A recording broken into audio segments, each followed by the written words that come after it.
ও আদৌ একটা টাকা পকেট দিয়ে বের করবে না সেটা আমি জানি, উল্টে নেবে। এখানে আমি একটা ছোট্ট গিফট নিয়ে এসেছি বাচ্চাদের জন্য, যাদের হাতে ব্রোশিয়ার্স আছে নাম্বার 1 to 21। সেই ব্রোশিয়ার্সের মধ্যে নাম্বার আছে 1 2 3 4 করে। তো যাদের হাতে ব্রোশিয়ার্স আছে তারা কি এখানে প্রত্যেকে প্রেজেন্ট আছে? এখন শুনতে পাচ্ছেন? একটু বলো ধরে। এদিক থেকে এদিকে কেউ প্রেজেন্ট নেই? একটা আছে।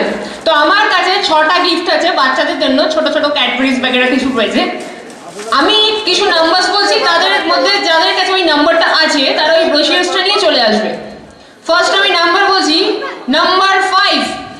নাম্বার 5 নাম্বার ব্রোশিয়ার্স কার কাছে আছে? চলে এসো, চলে আসো। এই গিফটটা সুরঞ্জিতি দেবে, কারণ ও তো কোনোদিন কাউকে কোনোদিন গিফট দেয়নি আর দেবেও না, সেই জন্য আমি ওকে একটা সুযোগ দিচ্ছি কি ওই গিফটটা সুরঞ্জিতি দেবে। এরপরে আমি একটা নাম্বার বলছি। আচ্ছা তুই একটা নাম্বার বল, তুই তো কোনোদিন কাউকে দিবি না, নাম্বারও বলবি না, বল। 13 13 আনলাকি। ওরে বাবারি, এসো আমলকি, এসো। মুখটা পুরো আমলকি মতো দেখতে, এসো। ও তুমি তুমি সেই 13? বাবা হাঁটছে দেখো, হিলারি ক্লিনটন পায়ে হিল পড়েছে দেখছো? তোমার মতো নাকি? কারণ আমি কি করেছি? পুরো পাখি লাগছে ব্রাজিল। আমি তোকে ছাড়বো না বলছি, তুই আমার নাম উল্টো পাল্টা বলছিস। হ্যাঁ,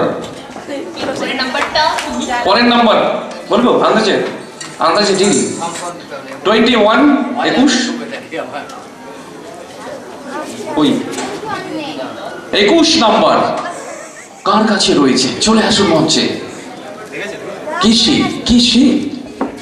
কে সে? কে সে? আমি জানি না কে সে। 21 নম্বরে তো তোর ভয়তে পালিয়ে গেছে যতদূর আমার মনে হচ্ছে। 21 নাম্বার 21, সে হয়তো ভেবেছে যে ওই জিনিসটা তার হজম হবে না, যে সুরঞ্জিত দিচ্ছে। আচ্ছা 21, চল আরেকটা নাম্বার বল। 15 15 কার বলুন? তোমার এসব উপযুক্ত প্রমাণ, voter I card, ration card যা আছে, পাসপোর্ট সব নিয়ে চলে আসে। এই মেয়েটা একবার এলো না একটু আগে, একই রকম দেখতে।